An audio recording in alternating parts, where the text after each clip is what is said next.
Le pervers narcissique et l'infidélité. Voici le thème de la vidéo d'aujourd'hui.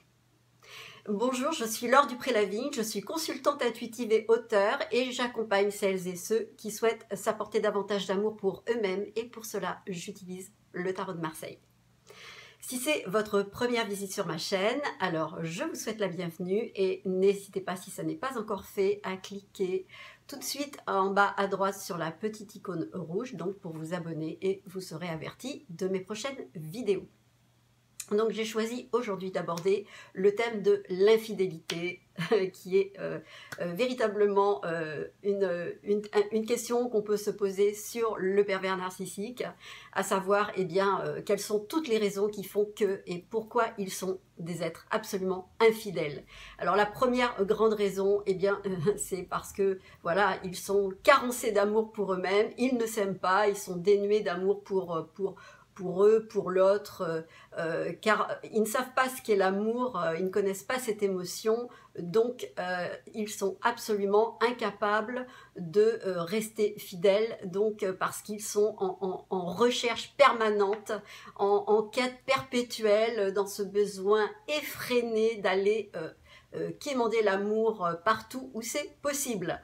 Donc voilà pourquoi,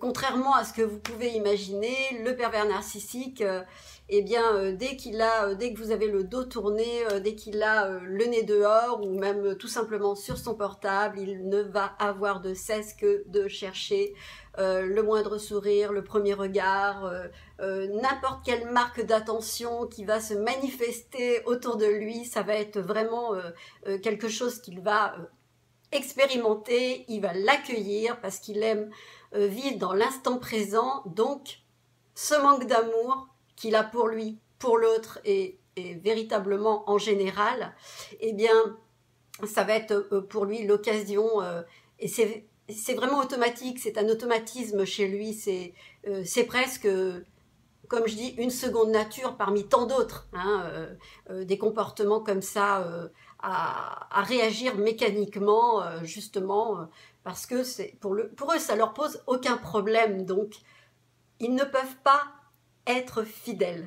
C'est impossible, de par cette nature qui manque d'amour. Donc, cette reconnaissance, ils la recherchent partout où ils peuvent, de n'importe quelle manière. Le deuxième point, c'est qu'ils sont absolument obsédés par le contrôle. Ils veulent avoir une parfaite maîtrise. J'en ai la voix qui est coupée. Ils veulent avoir une parfaite maîtrise sur leur environnement. Généralement, ils instaurent quelque chose de stable autour d'eux, une sphère familiale où tout est posé, la femme, les enfants, la structure, le travail, une espèce de routine et puis de stabilité en fait. Et à partir de ça, donc quand ils ont le contrôle là-dessus, que tout est bien posé, tout est bien installé pour que ça, évidemment, ça le rassure, il va pouvoir vaquer à ses plaisirs, évidemment, ses plaisirs de pouvoir aller séduire à gauche à droite, donc en sachant qu'il a le contrôle de la situation. Et même quand il a des personnes à l'extérieur, il va aussi exercer cette forme de contrôle en n'étant pas engagé dans des relations, en consommant de temps en temps avec l'une, avec l'autre, en picorant à gauche à droite, en consommant même plus que picorer, vraiment ils consomment véritablement, et leur but c'est finalement de vivre l'instant présent sans se sentir impliqué. Donc ça c'est formidable pour eux. Donc c'est la raison aussi pour laquelle, comme ils ont le contrôle sur tout ce qu'ils font, ils peuvent pas être fidèles. Ça peut pas être, puisqu'ils veulent avoir une maîtrise, ils veulent pas rentrer dans la relation, ils ne supportent pas la monogamie, ils ne supportent pas d'avoir une seule femme, c'est pas possible pour eux, c'est pas possible, c'est pas vital, parce que ils sont également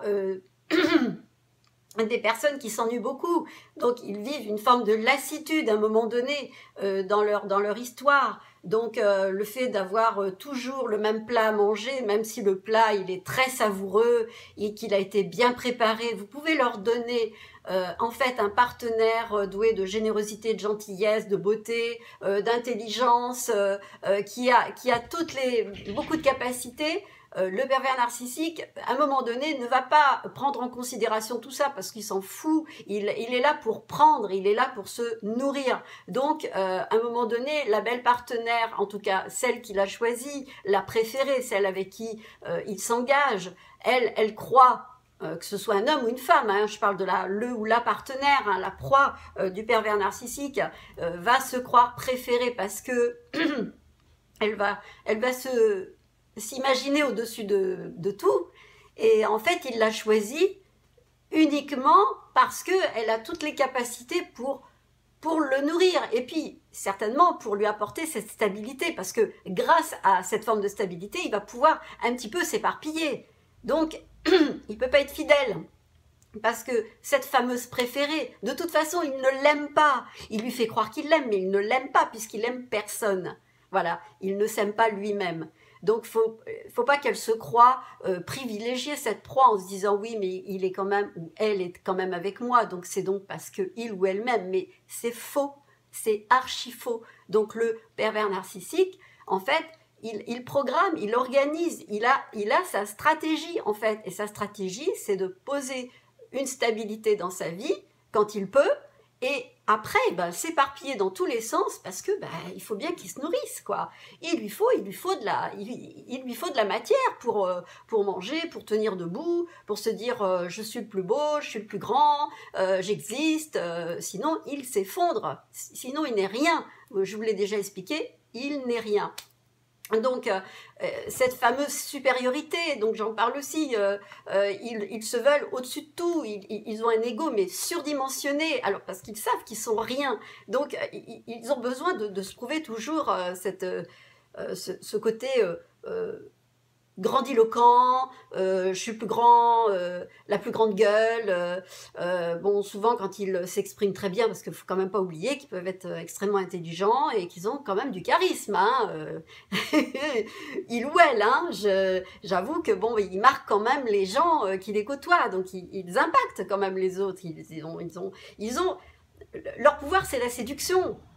Donc ils l'utilisent. Alors évidemment, ils veulent se prouver cette supériorité auprès de leur entourage, auprès de leur proie, à commencer par eux-mêmes, parce qu'ils se croient rien, donc ils ont besoin de ça. Donc voilà pourquoi ils ne peuvent pas être fidèles, parce que ils ont besoin de l'entourage. Et puis aussi, il y a quelque chose qui est important aussi, c'est que souvent ils ont été pères et voilà, je donne le cas, hein, père ou mère ou parents, et souvent, ils assument pas, ils abandonnent tout, ils lâchent le bateau, ils se barrent, ils abandonnent tout le monde. Et pour récupérer tout ça, ils ont besoin aussi d'autres personnes qui peuvent jouer le rôle pour pouvoir les accompagner. Mais pour ça, il va falloir aussi qu'ils portent leur petit masque de faux amoureux, de personnes qui fait semblant d'être engagées dans une autre relation pour que la fameuse personne puisse s'occuper des petits enfants qui sont un petit peu lâchés dans la nature. Donc moi je vais vous expliquer un cas parce que comme vous le savez, j'ai toujours illustré mes vidéos de mon expérience personnelle et mon dernier PN, donc avec qui je ne suis plus depuis 2 ans, n'arrêtez pas de me dire en long, en large, en travers qu'il était extrêmement moral, qu'il était intègre, qu'il était droit, que c'était un homme sain, mais il n'y avait pas mieux que lui, il avait une haute idée de la fidélité, et d'ailleurs il l'avait tellement exigé vis-à-vis de moi, par des menaces, par des... Tu sais, pour moi c'est important, enfin c'était une valeur sûre. Évidemment que c'est une valeur sûre, pour tout le monde c'est une valeur sûre la fidélité, sauf que... à force de vouloir se justifier, à force de le dire et de le redire et de l'entendre de sa bouche, je me suis posé la question, je me suis dit, toi, t'es trop poli pour être honnête, y a quelque chose qui sonne faux là-dedans. Et qu'est-ce qui s'est passé un jour? Eh bien, la vie, c'est marrant, la vie vous tend des perches par moment, quand vous avez envie de savoir quelque chose.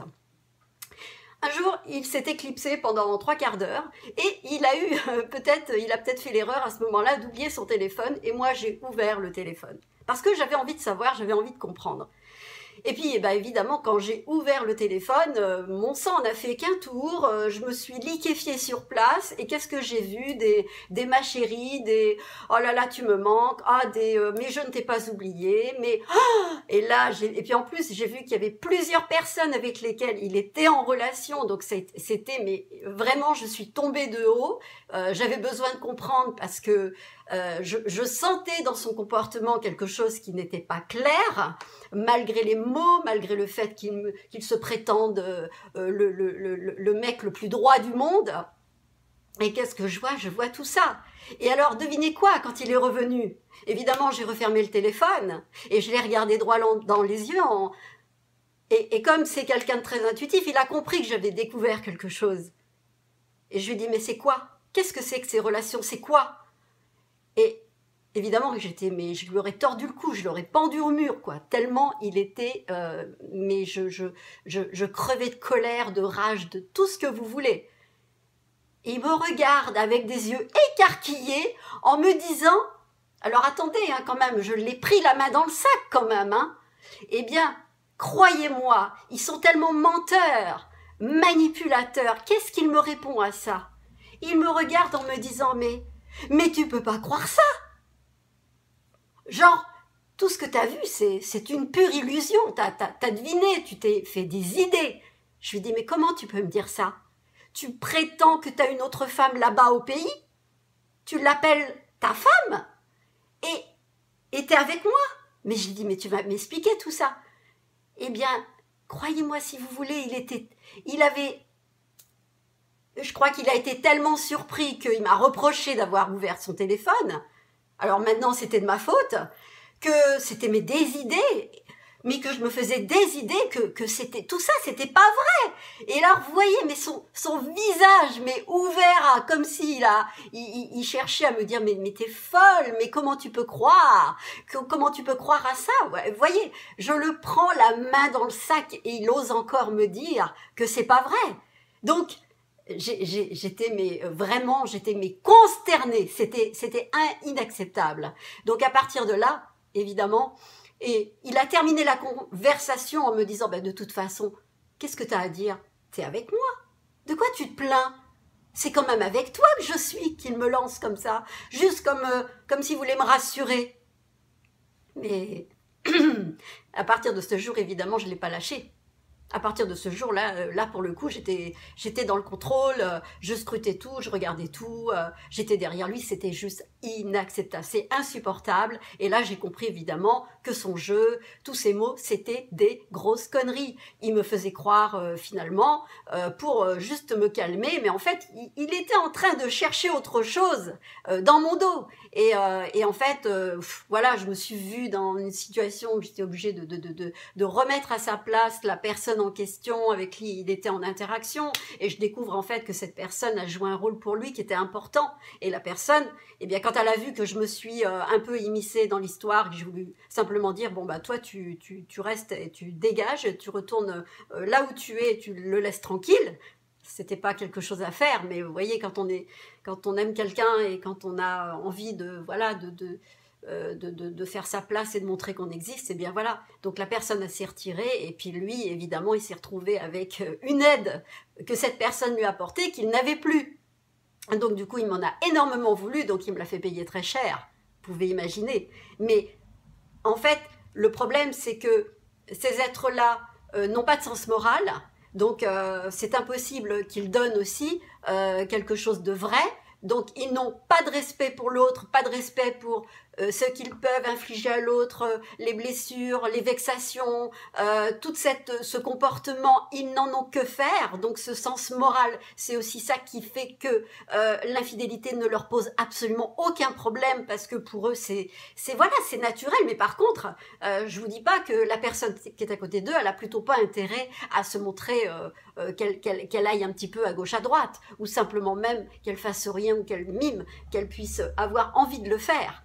De toute façon, n'importe comment, ils sont tellement menteurs, les pervers narcissiques, qu'ils sont déjà en train de de suspecter l'autre de les tromper alors que l'autre ne fait rien.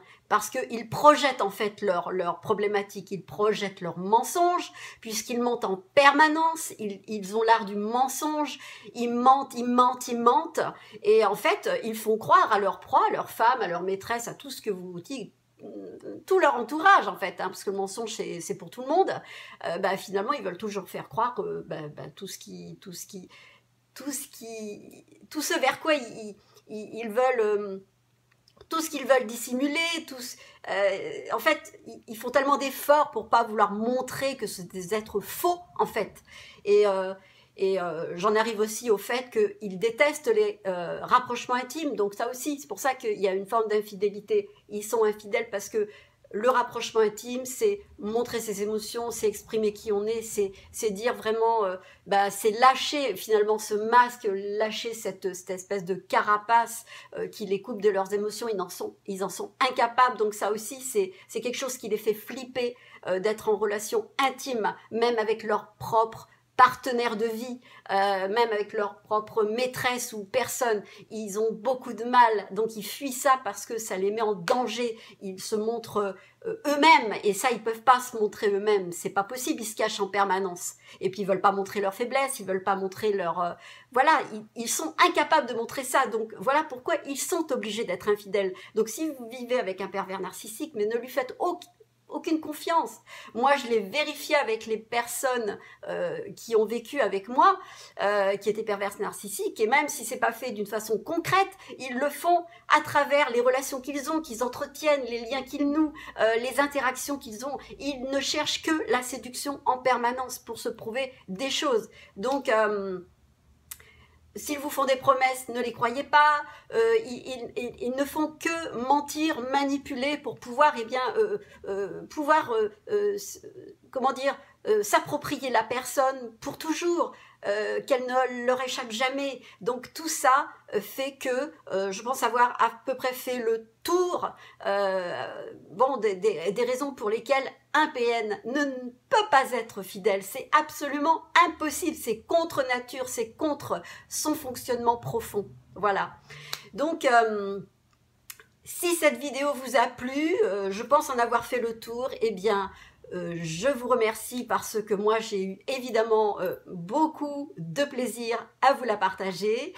N'hésitez pas à liker, à partager, laisser des commentaires, et si vous avez des choses croustillantes ou peut-être moins croustillantes, mais par rapport à l'infidélité, n'hésitez pas à me le partager en commentaire, je vous répondrai. Et puis n'hésitez pas également à aller sur mon site magiedelame.com, là où voilà, je vous explique de quelle façon j'accompagne avec les tarots de Marseille, et vous aurez finalement voilà, tout un éclairage sur ma façon de travailler et de vous aider. Voilà. Eh bien, je vous remercie de m'avoir écouté, de m'avoir regardé, et je vous dis à très très très bientôt pour une prochaine vidéo. Merci, au revoir.